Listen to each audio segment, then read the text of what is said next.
ఇక భారీ వర్షాలకు కామారెడ్డి మెదక్ జిల్లాలు అతలాకుతలమైపోతున్నాయి. జల దిగ్బంధంలోనే రామాయంపేట పట్టడం ఉంది. పలు కాలనీని వరద ముంచేస్తోంది. ఇళ్లలోకి పూర్తిగా నీరొచ్చేసింది. సాయినగర్, బృందావన్ కాలనీ, తారక్ రామానగర్ కాలనీలో ఇళ్లలోకి నీళ్లొచ్చేసి ప్రజల అవస్థలు అన్నీ కావు. రామాయంపేట కామారెడ్డి మధ్య రాకపోకలు కూడా నిలిచిపోయాయి. ఈ వరదల కారణంగా లక్షల రూపాయలు నష్టపోయామని బాధితులు చెప్తూ ఉన్నారు.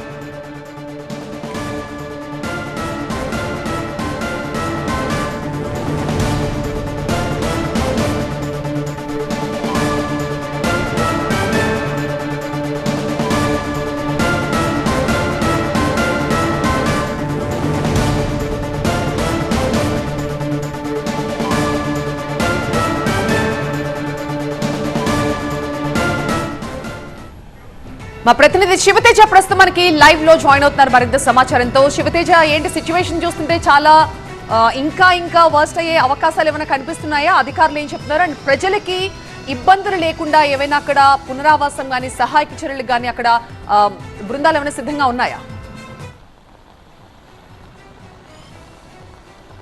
సో రామాయంపేటలోనైతే ఇంతకింతకు వరద ఉధృతి పెరుగుతుందనే చెప్పాలి. ఉదయం నుంచి కూడా వరద ఉధృతి ఇంకా పెరుగుతూనే ఉంది. ప్రస్తుతం మనము రామాయంపేటలో ఉన్నటువంటి రెడ్డి కాలనీ, శ్రీనగర్ కాలనీ అనేటటువంటి కాలనీలో ఉన్నాము. ఆ కాలనీలో వరద ఏ విధంగా పోతుందో ఒకసారి మనం చూడొచ్చు. విజువల్స్లో క్లియర్గా చూస్తున్నాం. పూర్తిగా వరద నీరంతా కూడా ఈ రెండు కాలనీలను ముంచెత్తిందని చెప్పాలి. చాలా వరకు ఈ కాలనీలో ఉన్నటువంటి ఇండ్లకు సంబంధించిన వారు ఎవరు కూడా బయటికి రాలేని పరిస్థితి అయితే కనిపిస్తుంది. ఎందుకంటే మనం ఒక ఇల్లును చూస్తున్నాం విజువల్స్లో. ఆ ఇంట్లో ఉన్నవారు ఇప్పటికు నిన్నటి నుంచి కూడా బయటికి రాలేని పరిస్థితి. ఎందుకంటే వారు బయటికి రావాలంటే పూర్తిగా వరద ఉన్న నేపథ్యంలో వారంతా కూడా బయటికి రాలేని పరిస్థితి అయితే కనిపిస్తుంది.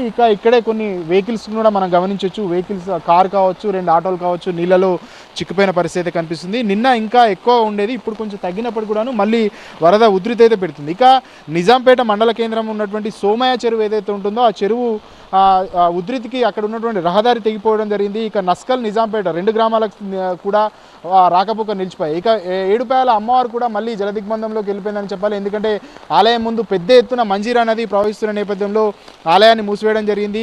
మరోవైపు గజ్వెల్లో కూడా ఇదే స్థాయిలో వర్షం కురుస్తుంది. కొండపాక, గజ్వెల్ ఇట్లాంటి ప్రాంతాల్లో కూడా ఎక్కువ వస్తుంది. గజ్వెల్, ప్రజ్ఞాపూర్ ప్రధాన రహదారిపై కూడా నీళ్ళు వచ్చిన పరిస్థితి కనిపిస్తుంది. సో ఓవరాల్గా ఉమ్మడి మెదక్ జిల్లా వ్యాప్తంగా అయితే వర్షాలు విస్తారంగా కురుస్తున్నాయి. రామాయంపేటలో వరద ఉధృతి అయితే కొనసాగుతుంది. మరికొద్దిసేపట్లోనే ఇక్కడికి మెదక్ ఎంపీ రఘునందన్ కూడా రాబోతున్నాడు. ఇక్కడ ఉన్నటువంటి కొంతమంది బాధితులతో మాట్లాడే ప్రయత్నం అయితే చేస్తున్నాడు. అయితే నిన్నటి నుంచి కూడా చాలా వరకు కొన్ని కాలనీలకు సంబంధించిన వాళ్ళు మాత్రం బయటికి రాలేని పరిస్థితి కొనసాగుతుంది.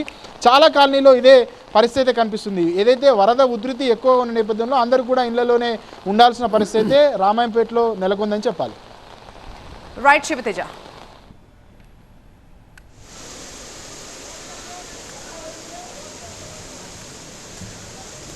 मेरा पैर मेरा उठा में गया